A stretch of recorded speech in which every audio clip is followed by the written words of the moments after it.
Bonjour à tous, je vous propose aujourd'hui la bûche de Noël tiramisu sans gluten. Retrouvez la recette dans mon blog Marina Sanas, dont je vous mets le lien sous la vidéo en barre d'infos. Mais comme toujours, avant de commencer, et si ce n'est pas encore fait, n'oubliez pas de vous abonner.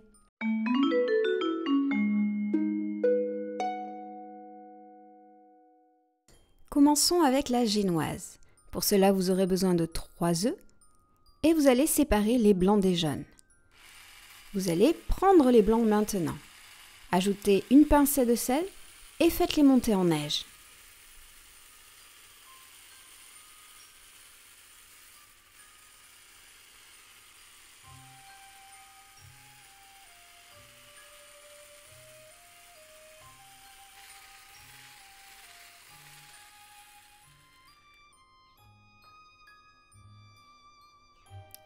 Puis ajoutez maintenant les 3 jaunes d'œufs et mélangez à nouveau. Faites-le délicatement pour que les blancs ne retombent pas.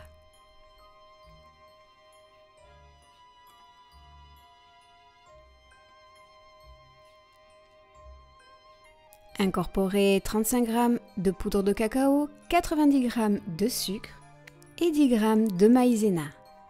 Mélangez à nouveau.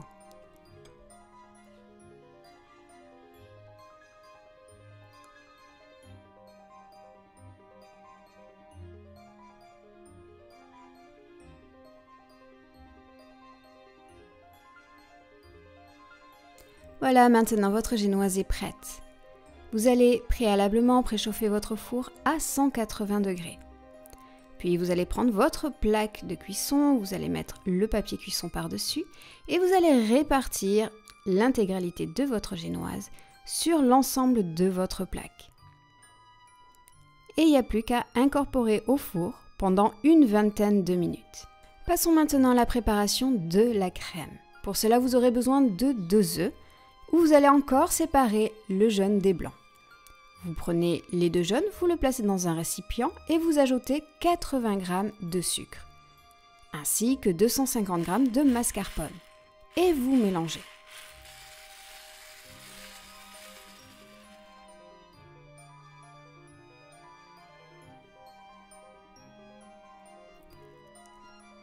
Maintenant, vous prenez les blancs d'œufs et à nouveau, vous allez les monter en neige en ajoutant une petite pincée de sel.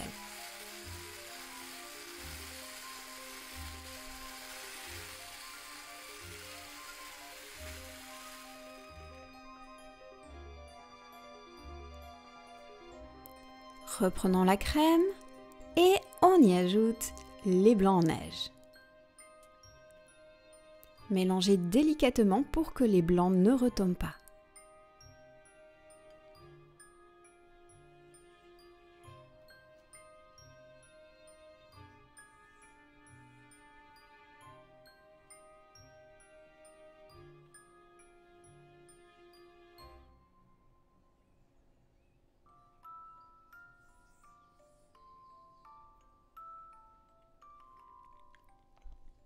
La génoise est maintenant cuite. Vous pouvez la retirer du four et enlever le papier.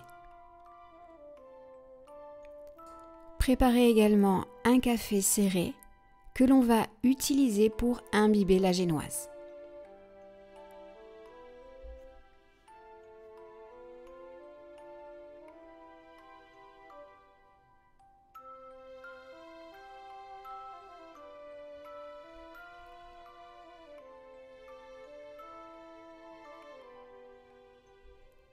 À l'aide d'un pinceau, vous pouvez répartir le café sur la génoise. Puis maintenant, répartissez à peu près la moitié de la crème sur la génoise. Puis on va délicatement rouler le gâteau.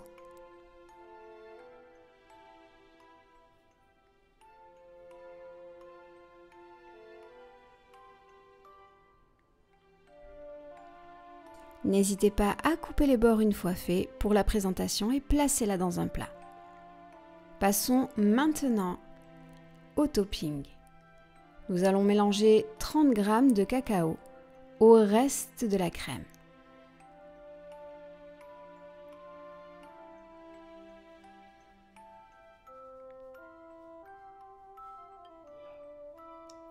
On va maintenant répartir cette nouvelle préparation sur l'ensemble du gâteau.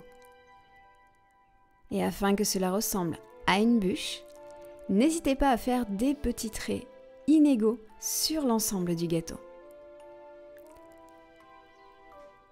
Et voilà, le tour est joué.